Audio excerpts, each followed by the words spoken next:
Palipat-lipat sila ng tirahan kung saan sila makukunan ng malamang ugat. Doon sila pamantamanang naninirahan.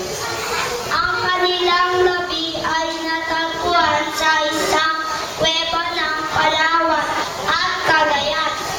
Pagkaraan ng ilang panahon, dumating naman ang unang pangkat ng ating ninuno.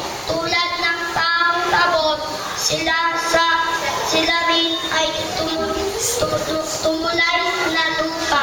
Palipat-lipat din sila ng tirahan.